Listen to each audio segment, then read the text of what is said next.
At 11:30 a.m. on the 22nd of December 1944, 4 German officers walked toward the American perimeter near Bastogne, Belgium, holding a white flag. They carried a formal surrender demand issued by General Heinrich von Luttwitz, the commander of the 47th Panzer Corps. His message left no room for interpretation. The American situation was beyond saving. They were surrounded by 7 German divisions, isolated from any relief, running low on ammunition and essential supplies. The Germans urged them to surrender with dignity or face complete destruction from artillery and armored assaults. The ultimatum was passed to Brigadier General Anthony Clement McAuliffe, the acting commander of the 101st Airborne Division. McAuliffe had been asleep when his staff woke him to present the German note. He read it, glanced at the officers around him, and muttered a single word: nuts. His staff assumed this was just his first emotional reaction, not something he intended as the official answer. But McAuliffe made it clear that was exactly the reply he wanted sent. Nothing added, nothing clarified, just nuts. Lieutenant Colonel Harry Kennard typed the response exactly as McAuliffe dictated. Colonel Joseph Harper then carried the message back to the German delegation. The German officers, puzzled by the strange slang, asked Harper what it meant. Harper gave it to them straight. It means the same as telling you to go to hell. In simple terms, it meant absolutely not. That one-word reply expressed a core principle of American military thinking that had been taking shape for over 20 years, something that set U.S. forces apart from every other army fighting in the Second World War. When encircled, most armies dug in and waited for someone to pull them out. Americans attacked their way out. This aggressive instinct was not an accident. It grew out of deliberate reforms led by officers who had studied the disasters of World War I and vowed that American soldiers would never again fight under the same rigid, inflexible methods. The shift began on the 1st of September 1939, the day Germany invaded Poland. On that very day, General George Catlett Marshall became Chief of Staff of the United States Army. President Franklin D. Roosevelt had bypassed 33 generals who outranked Marshall, a choice that stunned much of the military hierarchy. Marshall took command of an army that was, by global standards, barely a force at all. With only 174,000 men spread thin across 130 posts around the world, the U.S. Army ranked 17th internationally, smaller than those of Portugal, Romania, or Spain. Most formations were under strength. Much of the equipment was left over from the First World War. Training was shallow and focused on routine duties rather than combat readiness. In 1939, the American Army looked more like a national police force than a modern fighting machine. Officers spent far more time shuffling paperwork than practicing battlefield leadership. Enlisted soldiers built roads, guarded facilities, and handled clerical tasks. Large-scale exercises were almost never conducted, and coordinated training between infantry, armor, and artillery was practically unheard of. The notion that this small, scattered force might soon be drawn into a global war seemed unlikely. But Marshall knew better. He had seen modern warfare up close. During World War I, he served as a staff officer in the American Expeditionary Forces in France, helping plan major operations, including the Meuse-Argonne Offensive, an undertaking that required coordinating the movement of more than 500,000 troops for what would become the largest battle in U.S. military history. He had watched American divisions suffer enormous losses in direct assaults against fortified German positions. He had seen promising officers collapse under the pressure of fast-changing battlefield situations. And he had witnessed the failures of rigid, centralized command systems that were too slow to adapt to the realities of combat. Marshall recognized that the next global conflict would be far more dynamic, far more fluid, and far more lethal than the one he had witnessed in 1918. The U.S. Army would have to be reshaped from the ground up. Training methods had to change.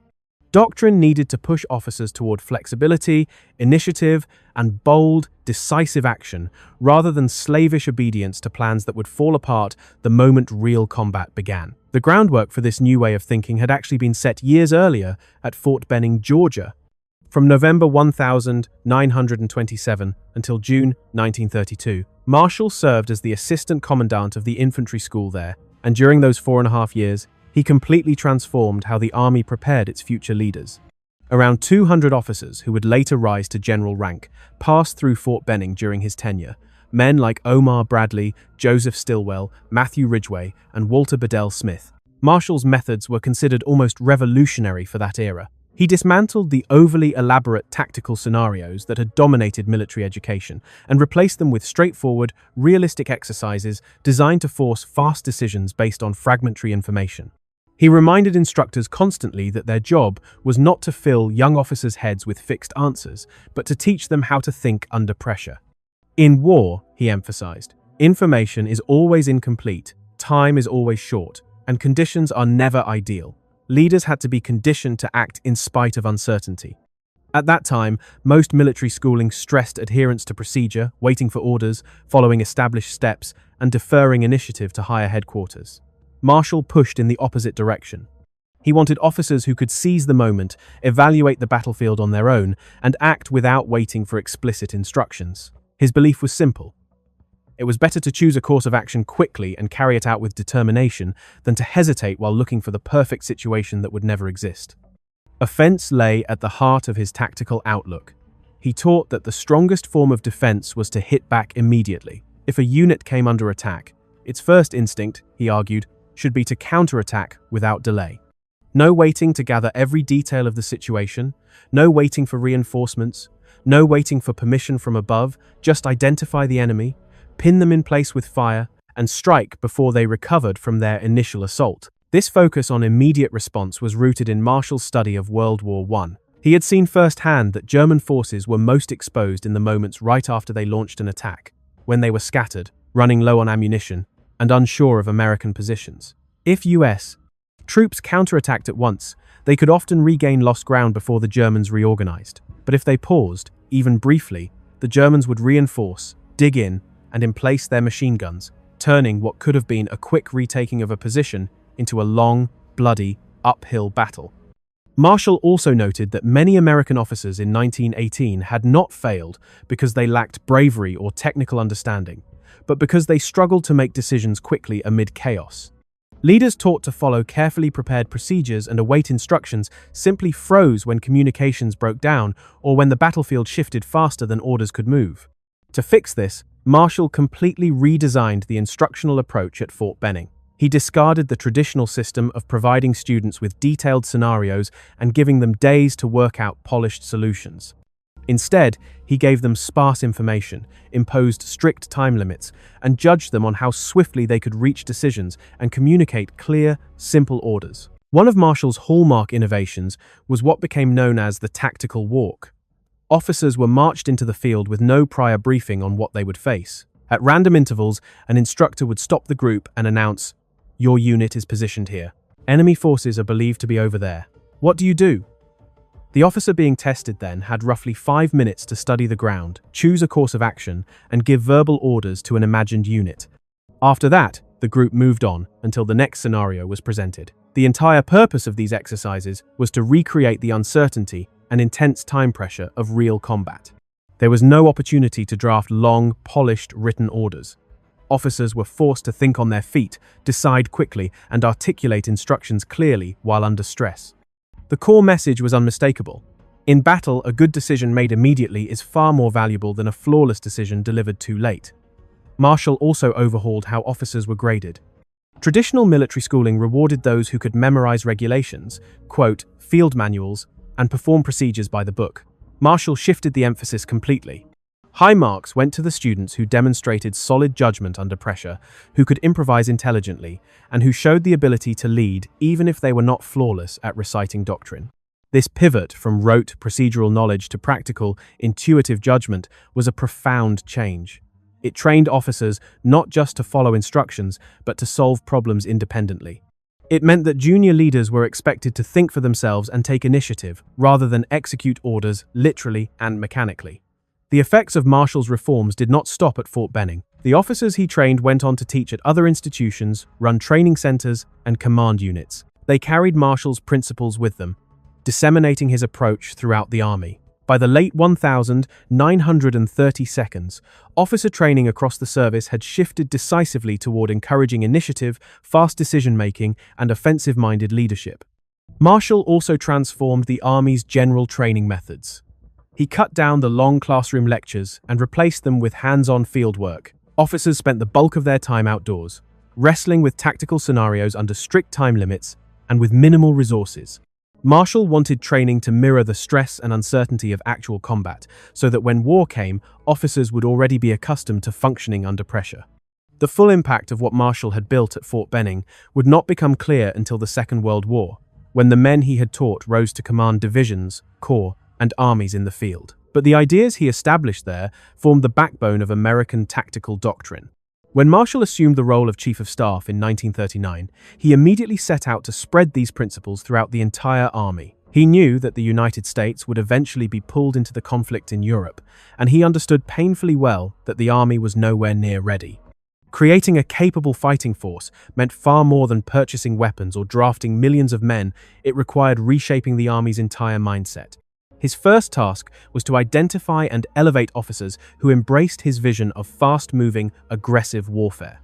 He showed no hesitation in removing those who couldn't keep up. Marshall later remarked that before American troops ever set foot in a foreign combat zone, he had relieved or forced into retirement over 600 officers who were unwilling or unable to adapt to the demands of modern war. This purge included generals, colonels, and senior staff officers who had spent their entire professional lives in uniform. Critics accused Marshall of dismantling the army's leadership structure. Marshall believed he was rescuing it from irrelevance. The men he elevated tended to be younger, more energetic, and less attached to outdated ideas. They were officers like George S. Patton Jr., whose instinct for speed and offensive maneuver matched Marshall's own vision, Dwight D. Eisenhower, who possessed an exceptional ability to orchestrate large, multi-branch, multinational operations, and Jacob L. Devers, a relentless advocate for mechanization and modernization.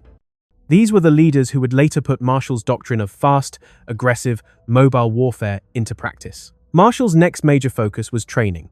The army had to expand from under 200,000 men to a force numbering in the millions, and the way those millions were trained would determine whether they could survive the battlefield and complete their missions. In 1940 and 1941, the Army launched a vast series of training events known as the Louisiana Maneuvers. More than 470,000 soldiers took part, making them the largest peacetime exercises in U.S. history. Entire divisions maneuvered across Louisiana and East Texas, conducting attack and defense drills, river crossings, air-ground coordination, and rapid long-distance movement. The forces were split into two opposing sides, red and blue, each operating with all the equipment and tactics available to them. The exercises unfolded across more than 3,000 square miles and lasted for months. Civilians suddenly found their farms and towns occupied by troops. Soldiers bivouacked in open fields. Small towns became temporary headquarters hubs, and the local economy was transformed by the influx of military personnel and machinery. Marshall personally observed the maneuvers, studying every detail. This was his chance to see if his ideas worked on a large scale. Could entire divisions advance rapidly while maintaining offensive pressure? Would junior leaders act independently instead of waiting for a stream of detailed orders? Could soldiers keep up with fast-changing tactical situations? The answers validated his approach. Units that stayed on the offensive and counterattacked immediately after being hit consistently performed better than those that waited for instructions or tried to rely on static defenses. Young officers who showed initiative outperformed those who hesitated. Small mobile units that swung around enemy flanks often disrupted much larger opposing forces, far more effectively than frontal assaults using superior numbers. One striking example came from a then little-known tank officer named Dwight Eisenhower, serving with Third Army during the exercises. Eisenhower demonstrated how armored formations could bypass fortified positions entirely and thrust deep into enemy rear areas, crippling command and communication networks. His aggressive handling of armor bewildered the opposing force and highlighted what mobile warfare could achieve. Marshall took note, and Eisenhower's rapid rise soon followed. Another standout was George Patton, who commanded an armored division during the maneuvers. Patton pushed his units far beyond the distances the plans called for. At one point, he even drove his tanks through civilian zones outside the official maneuver boundaries, declaring that in real war, no such artificial limits existed. Umpires complained about Patton's disregard for the rules. Marshall viewed Patton's behavior not as a breach of discipline, but as proof of the aggressive spirit he believed American commanders would need on real battlefields. The maneuvers also exposed shortcomings that demanded urgent correction. U.S. units struggled badly with logistics. Supply chains frequently broke down, and fast-moving formations sometimes ran short of fuel or ammunition simply because supply officers couldn't keep up. Communications proved equally fragile, radio networks collapsed under strain, messages were delayed or lost, and coordination across large distances routinely failed. Cooperation among infantry, armor, and artillery was inconsistent, with supporting fire arriving late, falling short, or landing on the wrong targets. Yet these issues, Marshall believed, were solvable with better training, improved equipment, and adjustments to procedures. What mattered was that the core tactical ideas had proven valid. Aggressive forward action produced results. Delegating authority to junior leaders worked. Rapid maneuver and exploitation of opportunities worked. American doctrine was evolving in the right direction. By December 1941, when the United States entered the war after the attack on Pearl Harbor, the Army had expanded to more than 6 million men and, far more importantly, they were being trained under the principles Marshall had championed. These ideas were formally laid out in Field Manual 100-5, Operations, issued in 1941. The manual made it explicit that the offensive was the decisive form of warfare. Defensive operations were temporary measures intended only to buy time, conserve strength, or set the conditions for the next attack. Even when defending, units were expected to launch aggressive counterblows to disrupt enemy assaults and retake lost ground. This approach diverged sharply from other Allied doctrines. The British Army, shaped by the trauma of the First World War, had spent 2 decades refining defensive techniques. British doctrine focused on building strong defensive networks with overlapping fields of fire. When attacked, British units were instructed to hold fast, call for artillery, and wait while reserves assembled for a deliberate, carefully planned counterattack. Such responses took hours or even days. British leaders believed that quick, uncoordinated counterattacks would waste lives against entrenched German positions. French doctrine followed similar principles. The French emphasized defense in depth, using fortified strongpoints and interlocking kill zones supported by artillery and machine guns. Their offensive methods relied on meticulous, step-by-step operations preceded by heavy firepower preparation. Speed mattered far less than precision and coordination. Soviet doctrine was different in character, but similar in its reliance on mass and preparation. The Red Army favored enormous artillery barrages before any advance, overwhelming concentration of manpower and armor at decisive points, and highly centralized control. Soviet counteroffensives often involved tens of thousands of tanks and hundreds of thousands of troops executing rigid, top-down plans developed at the army or front level. Against all of these, American doctrine stood out. It placed authority and responsibility directly into the hands of the units actually in contact with the enemy. If a position was endangered, the leader on the ground, whether a sergeant, lieutenant, or captain, was expected to strike back immediately with whatever combat power was available. No waiting for higher headquarters. No waiting for reinforcements. Immediate action was the rule. Do not wait for perfect intelligence on enemy strength or disposition. Strike immediately with whatever is on hand before the adversary can solidify gains. That was the essence. Such an approach demanded a different kind of soldier than most armies produced. U.S. Training set out to build troops who could think and act on their own, who grasped a commander's intent rather than merely executing narrow instructions, and who could improvise under surprise and stress without pausing for direction. At infantry replacement training centers across the country, recruits spent 13 weeks becoming soldiers, with a heavy emphasis on battle drills that baked in aggressive action, reacting to ambushes, assaulting fortified positions, launching hasty attacks, and clearing buildings, every exercise oriented toward immediate offense. The regimen was both physically punishing and mentally sharp-edged. Men would march 20 miles under full load and then be told to seize an objective at once. They would dig in, only to be ordered to abandon their foxholes and attack on a new axis. They learned that war offered no pause for perfect conditions or complete information act with what you have when you can. Officer preparation at Fort Benning was even more intense. The Infantry Officer Candidate School compressed the equivalent of 4 years of professional military education into roughly 3 months, relentlessly grading candidates on how quickly they decided under pressure, how effectively they led troops in realistic field problems, and how well they adapted when the tactical picture shifted without warning. Instructors designed scenarios with no ideal answers, no time to gather every fact, and no chance to coordinate neatly with neighboring units. Junior leaders had to choose with partial information and live with the consequences. The purpose was to produce officers who would seize initiative and accept calculated risk, rather than wait for guidance from above. Out of this came a distinctly American tactical culture. Lieutenants were expected to pounce on fleeting openings, even if that meant departing from the original scheme. Captains who found an exposed flank were expected to hit it immediately, rather than radio up and wait. Marshall's personnel system reinforced the ethos leaders who acted boldly and delivered results advanced quickly regardless of seniority, while those who hesitated or hid behind procedure were relieved.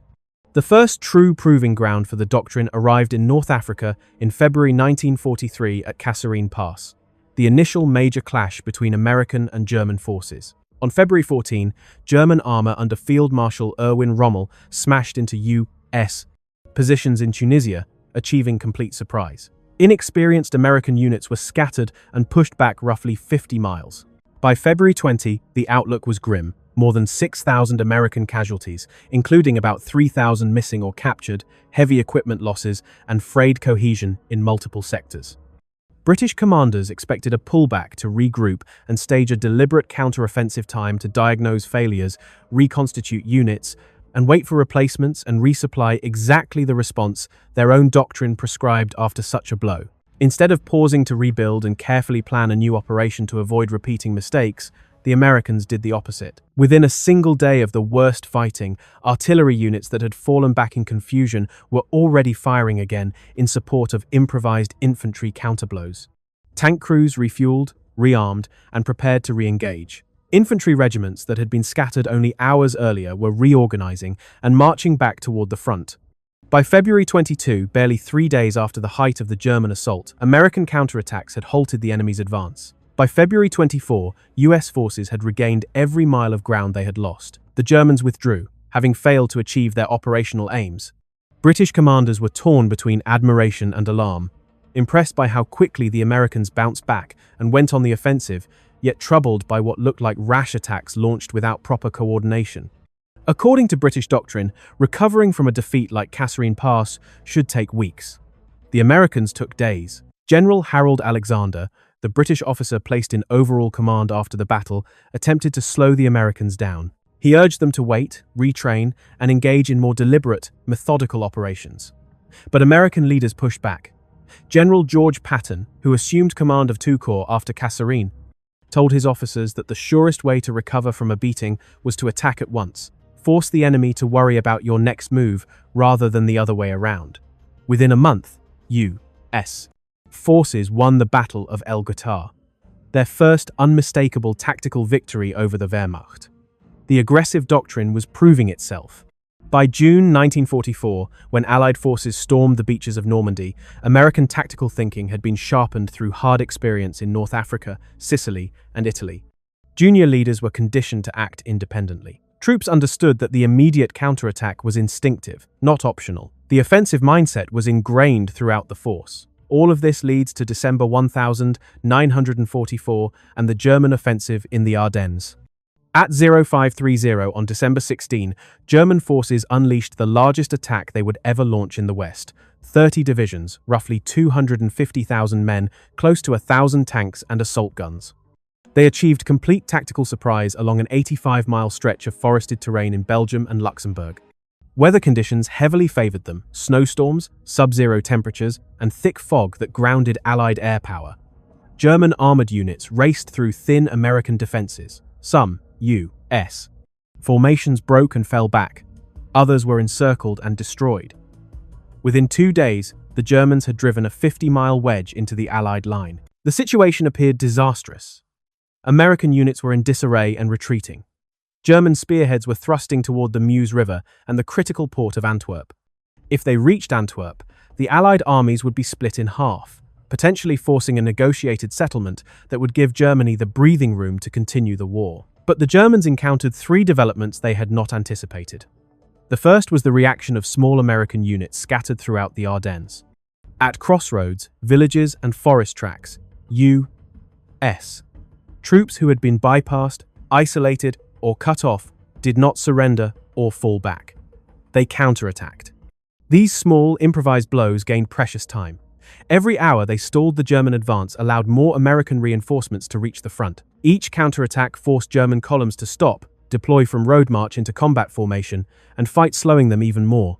The combined effect of hundreds of small, often tactically unsuccessful American counterattacks was to derail the German timetable and prevent the fast, clean breakthrough their entire strategy depended on. The second major development was that American commanders began organizing large-scale counterattacks almost immediately, long before anyone had a clear picture of the overall situation. Within a single day of the German breakout, General Dwight Eisenhower, the Supreme Allied Commander, was already redirecting entire divisions toward the crisis point, not to form a static defensive line, but to strike back. On December 19, he convened a high-level meeting in Verdun, France, at 1,100 hours. In attendance were Lieutenant General Omar Bradley of the 12th Army Group, Lieutenant General Jacob Devers of the 6th Army Group, Lieutenant General George Patton of the 3rd Army, and key members of their staffs. Eisenhower opened with a remarkable statement. What looked like a disaster should instead be viewed as an opportunity. The Germans had left the safety of their fortifications, now they could be met and destroyed in the open. Turning to Patton, he asked how soon the Third Army could launch a counterattack. Patton replied that he could attack with 3 full divisions in just 48 hours. The room fell silent. The Third Army was more than 100 miles south of the German penetration, fully engaged in its own offensive toward the Saar. To pivot into the Ardennes, Patton would have to break contact with the enemy, redirect his entire army 90 degrees north, and drive straight into the German flank. This meant shifting hundreds of thousands of soldiers, thousands of vehicles, repositioning artillery, rerouting supply lines, and synchronizing movements with other Allied formations. British and German planners alike estimated that such an operation would require at least 2 weeks, possibly a month. One did not simply swivel an entire army 90 degrees and hurl it into an attack within 48 hours. It was, on paper, impossible. Eisenhower openly doubted Patton's claim. "Don't be ridiculous, George," he replied.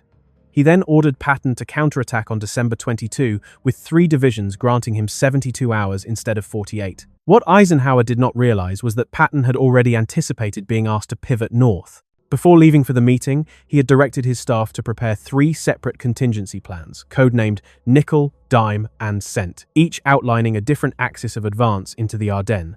So, when Eisenhower issued the order, Patton's headquarters simply activated plans that were already drafted. Even so, execution required extraordinary speed and coordination. Third Army staff officers worked through the night, issuing detailed movement orders. Regimental commanders rapidly disengaged from their current battles and pushed their units northward. Battalion commanders organized marches while still under enemy pressure. Company commanders rerouted supply convoys on their own authority. Logistics officers labored non-stop to establish new supply corridors. Artillery battalions displaced their guns, moved north, and prepared to deliver fire for the coming attack. Nobody waited for perfect instructions. The mission was clear: drive north and hit the enemy. The officers and men figured out the specifics on their own. This was the living embodiment of the doctrine Marshall had spent years building. Junior leaders were expected to carry out complex maneuvers without needing step-by-step instructions from higher headquarters. And on December 22, at 0630, just 66 hours after the Verdun Conference, 3 full divisions of Patton's Third Army struck north into the German flank. The 4th Armored Division spearheaded the drive toward Bastogne, where American troops had been encircled since December 20. The defense of Bastogne itself offered a textbook demonstration of American tactical doctrine at work. Bastogne was a modest Belgian town, but 7 major roads converged there from every direction. Control of Bastogne meant control of movement throughout the region. The Germans needed those roads to sustain their offensive. Without them, their advance would choke. The American garrison consisted of the 101st Airborne Division, Combat Command B of the 10th Armored Division, and assorted support elements, roughly 15,000 men in total. They were completely surrounded by roughly 45,000 German troops with tanks, artillery, and overwhelming fire support. The traditional response for a force in that situation would have been to contract into a tight perimeter, conserve ammunition, avoid unnecessary risks, and hold out until relief arrived. The Americans did the opposite. They went on the attack. Throughout the siege, U.S. forces launched continual offensive actions. When German troops probed the lines, American units didn't merely repel them, they counterattacked, pushing the enemy back and inflicting losses. When German artillery positions were identified, American troops organized raids to knock them out. When German infantry tried to infiltrate through the woods or snow, American patrols went forward to hunt them down. The doctrine of immediate counterattack was practiced across every sector of the Bastogne ring. Whenever the Germans tried to break through, the response was instantaneous, hit back immediately. On December 23, infantry of the German 26th Volksgrenadier Division breached American defenses near the village of Marvy on the southeastern edge of the perimeter, threatening to split the American position and open a pathway for German armor to enter Bastogne from the east. Without waiting for a detailed picture of German strength, Team O'Hara Combat Command B of the 10th Armored Division under Lieutenant Colonel James O'Hara counterattacked instantly. His task force consisted of M4 Sherman tanks, M5 Stuart light tanks, M18 Hellcat tank destroyers, armored infantry and half-tracks, and engineers. They did not wait for orders from above. They did not pause to weigh every variable. They attacked. The counterblow smashed into German troops who were trying to consolidate their penetration. American tanks drove straight through German positions, firing high-explosive shells and machine gun bursts. Armored infantry dismounted and cleared houses and barns. Engineers used demolition charges to destroy strongpoints. The combat was close, violent, and chaotic. Americans and Germans fought room to room inside Marvy, but within 2 hours the U.S. force had thrown the Germans out and restored the defensive line. Similar events unfolded all around the Bastogne perimeter. In the northern sector, the 506th Parachute Infantry Regiment launched night raids on German positions. In the west, the 502nd Parachute Infantry Regiment struck at enemy artillery observation posts. In the south, glider infantry of the 327th Glider Infantry Regiment ambushed German supply convoys. These actions were not exceptions, they were the consistent, deliberate application of doctrine. Immediate, aggressive counterattack, executed by leaders who did not wait to be told what to do. Every leader from battalion commanders down to squad sergeants understood the rule.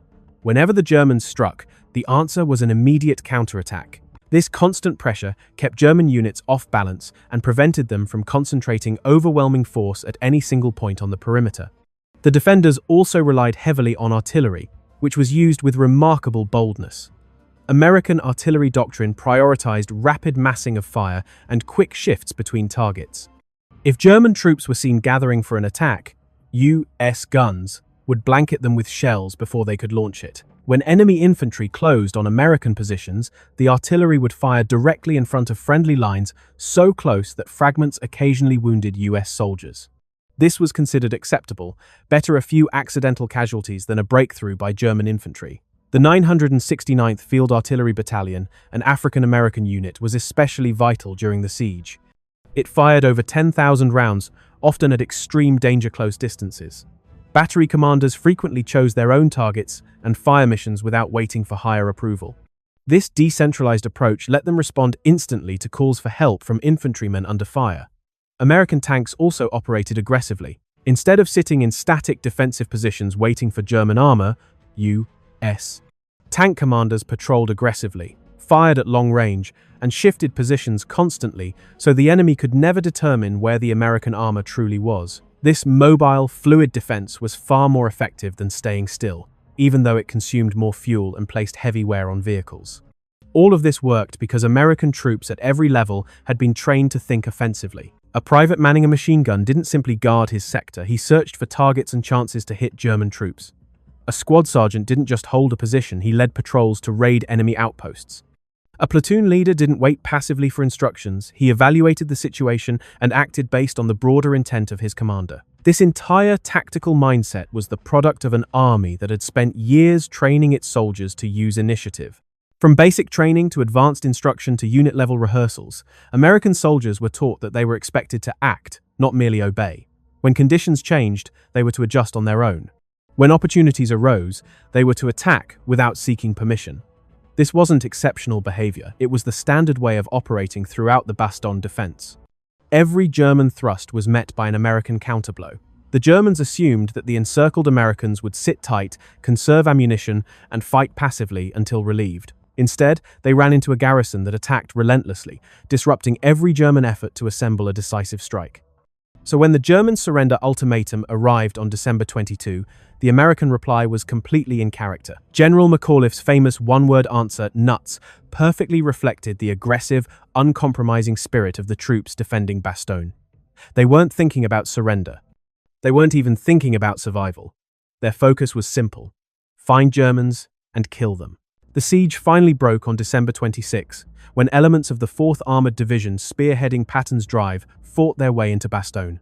The breakthrough was led by Lieutenant Charles Boggess, commanding a tank platoon from Company C of the 37th Tank Battalion. His lead, Sherman, known as Cobra King, entered Bastogne at 1,650 hours. The passage his tanks opened was narrow, only a few hundred yards wide, and immediately came under German fire, but it was enough. Supplies and reinforcements could now reach the beleaguered garrison, yet the arrival of help did not signal an end to the fighting. The Americans did not pause. Almost instantly, the defenders shifted from holding their ground to pushing outward. Units that had spent 6 days absorbing constant pressure now attacked to widen the corridor and drive German forces back. By December 27, the 101st Airborne Division, exhausted, under strength, and still recovering from the siege, was conducting offensive operations without hesitation. German commanders could hardly believe what they were seeing. How could troops who had been surrounded, frozen, and nearly out of ammunition transition to the attack overnight? How were they resupplied so quickly? How did they reorganize at that speed? What kind of soldiers didn't require time to rest and recover before renewing combat? The answer was simple. American soldiers had been taught from their very first day of training that offense, not defense, was the natural state of war. Defense was only a temporary phase. Rest came after the enemy had been broken, not before. This pattern repeated across the entire Ardennes campaign. American units absorbed heavy blows, fell back while launching counterattacks, reorganized rapidly, and then attacked again. There was no lengthy pause for detailed assessments or carefully staged preparations. The rhythm of the fighting was relentless: attack, defend, counterattack, attack again, measured in hours rather than days. In contrast, British and Canadian units operating on the northern shoulder of the Bulge fought with a different style. After halting German assaults, they built strong defensive positions, waited until the situation was fully clarified, and then launched deliberate, planned counteroffensives with properly coordinated artillery support. Their methods were effective, but the American approach moved faster and speed mattered. By the 25th of January 1945, 41 days after the German offensive began, US forces had erased the entire Bulge and restored the front. German losses ranged between 85,000 and 100,000 men, along with irreplaceable tanks, vehicles, guns, and fuel. The Wehrmacht in the West never recovered from these losses. American casualties were severe as well. Roughly 19,000 killed, 47,000 wounded, and 23,000 missing or captured, almost 90,000 inches total. But the United States had achieved a decisive victory, driven almost entirely by unbroken offensive momentum. The tactical principles that saved Bastogne and crushed the German offensive were the same principles Marshall had instilled at Fort Benning in the 1,922nd, and later enshrined in Army doctrine during the 1,942nd. Seize initiative, make decisions even with imperfect information, counterattack instantly when struck, maintain offensive pressure, and never allow the enemy time to regroup. After Germany's surrender in May 1945, the U.S. Army conducted extensive post-war analysis of its combat operations. The findings confirmed what Marshall and his disciples had long argued: aggressive, sustained offensive action accomplished objectives more quickly and often at lower overall cost than slow, methodical approaches. Training that fostered initiative and speed created more effective fighting units. Doctrine that delegated decision-making to the lowest capable level produced forces that were flexible, resilient, and able to respond instantly to the chaos of battle. The lessons forged in the mid-20th century became woven into the fabric of American military thinking and remained there through Korea, Vietnam, the Gulf War, Iraq, and Afghanistan. US point. Doctrine continued to prioritize offensive action and the principle of hitting back immediately. Modern infantry manuals still teach that the proper answer to an ambush is to assault through it. Modern officer courses still train leaders to make rapid decisions with incomplete information rather than delaying action until every detail is known. Even today, the Marshall Center at Fort Benning, opened in February 2006, passes the same principles to new generations of Army leaders, grounding its curriculum in the ideas Marshall first championed in the 1922nd. Offense is the decisive form of combat. Speed and aggression can offset enemy advantages, and junior leaders must be empowered to act without waiting for instructions. What happened in Bastogne in December 1944 was not luck, nor was it improvisation. It was the culmination of 2 decades of evolving doctrine, training, reforms, innovation, and cultural transformation inside the U.S. Army. The soldiers who held Bastogne fought in the manner they had been trained from the moment they joined. If surrounded, attack. If offered surrender, reject it. If rescued, transition instantly from defense to offense. This was not reckless bravado, it was doctrine, rigorously applied. The divergence between American and other Allied approaches stemmed from fundamentally different answers to a simple question: what do you do when you're hit? British doctrine emphasized building strong defensive lines, calling for support, waiting for clarity, and then launching a deliberate counterstrike with appropriate planning and artillery preparation.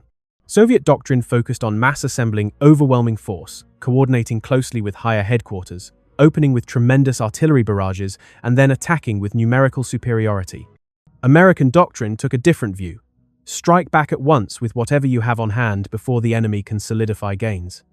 All 3 methods could succeed under the right conditions, but the American way was the fastest, and in fast-moving warfare, against a skilled opponent with limited resources, speed often outweighed perfect preparation. German commanders came to understand this after 2 years of fighting American troops. Their after-action reports repeatedly noted that U.S. forces were the most difficult adversaries because they attacked relentlessly. Defeat an American battalion, and it would counterattack within hours. Begin digging in, and the Americans would assault before the defenses were complete. Try to rest, and they would keep pressure on you without pause. The cumulative effect was draining and demoralizing for German units already worn down and short on supplies. On the Eastern Front, German troops had faced a different kind of threat. The Red Army's overwhelming mass, with offensives involving thousands of tanks, millions of troops, and artillery barrages blasting for hours or days. German units often knew when Soviet attacks were coming and could fortify their positions. They could not stop Soviet offensives outright, but they could prepare for them, shape their direction, and inflict significant losses. But against the Americans, who struck quickly, unpredictably, and without waiting, the Germans found it far harder to regain their footing or dictate the tempo of battle. German forces fighting on the Western Front faced an American army that struck relentlessly, often without warning, and backed its operations with immense industrial power. The United States did not rely on a single massive offensive. Instead, it applied pressure everywhere at once, using combined arms coordination on a scale the Germans simply could not match. German commanders never knew where the next blow would fall, or when it would land. This operational tempo was possible only because the United States possessed 3 decisive advantages: the industrial output to produce limitless fuel, ammunition, and equipment, a large population capable of replenishing battlefield losses, and a training system that molded soldiers and officers who could conduct complex operations independently, without needing constant direction from above. Marshall understood all of this when he crafted American doctrine. He knew the United States would enjoy material strengths no other army possessed, and he deliberately designed tactics that leveraged those strengths, tactics built around constant, aggressive pressure that burned resources but kept the enemy off balance. The doctrine worked. By May 1945, German forces had collapsed on both fronts. American ground troops had pushed from the beaches of Normandy to the Elbe in less than a year, destroying or taking prisoner more than 4 million German soldiers. They achieved this by attacking without pause, counterattacking the moment they were hit, and denying the Germans precious time to reorganize or rest. General Anthony McAuliffe, the commander at Bastogne, retired as a lieutenant general in 1956. Asked repeatedly about his famous "nuts" reply, he always said it felt natural. The Germans assumed the Americans were considering surrender. In reality, the Americans were thinking about how to kill more Germans. That mindset came directly from a doctrine that demanded offensive action under all conditions. General George Patton died in December 1945 from injuries sustained in a car crash in Germany. His lightning relief of Bastogne became legendary. Swinging an entire army 90 degrees and launching an attack in 66 hours became a case study in operational agility, taught in military academies around the world. General Dwight Eisenhower later served as Army Chief of Staff and then as President of the United States. His instinct to view the Ardennes offensive not as a calamity but as an opportunity revealed just how fully offensive doctrine had permeated American thinking at the highest levels. General George Marshall became Secretary of State and created the Marshall Plan, winning the Nobel Peace Prize in 1953. Yet his most lasting legacy was the tactical doctrine he built at Fort Benning in the 1,000 1,920 seconds and executed across the U.S. Army in the 1,940 seconds. That doctrine shaped how Americans fought in World War II and still shapes how they fight today. The principles were straightforward. Seize the initiative, keep up offensive momentum, counterattack immediately when struck, trust junior leaders to act without waiting, accept uncertainty as a constant condition of war, and use speed and aggression to overcome odds and strong enemy positions. Those principles saved Bastogne. They won the Battle of the Bulge. They played a major role in securing the Allied victory in Europe, and those principles remain central to American military doctrine even after 75 years. This is what genuine military innovation looks like, not simply new weapons or overwhelming manpower. Though those play their part, real innovation grows from a clear understanding of the kind of war you must wage, the strengths you possess, and the doctrine that best exploits those strengths. It comes from training systems that embed that doctrine into every soldier and every officer, from the newest private to the most senior general. And it depends on leaders willing to challenge established beliefs and adopt new methods, even when they conflict with long-standing military traditions. If this story resonated with you, consider liking this video. It helps us bring more crucial chapters of the Second World War to a wider audience. Subscribe if you want to follow more of these historical explorations. Every episode preserves lessons that still matter today. And feel free to comment where you're watching from.